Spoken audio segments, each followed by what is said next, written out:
আজকে আপনাদের জানাবো ডাইনোসরের বিলুপ্তির ঘটনা। আগ্নেয়গিরির মিলিয়ন বছর আগে পৃথিবীর ইতিহাসে ঘটে যায় এক ভয়াবহ ঘটনা, যে পৃথিবী একসময় শাসন করত ডাইনোসররা। এক লোহময় বদলে যায় সবকিছু।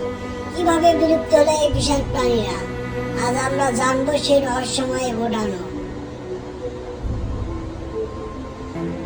ডাইনোসররা পৃথিবীতে ছিল প্রায় 165 মিলিয়ন বার। ছিল তৃণভোজী, মাংসভোজী, আকারচারী, টিরানোসারাস রেক্স, ট্রাইসেরাটপস, ভেলোসিরাপটর প্রত্যেকেই ছিল নিজ নিজ পরিবেশের শীর্ষ শিকারী বা শক্তিশালী প্রাণী।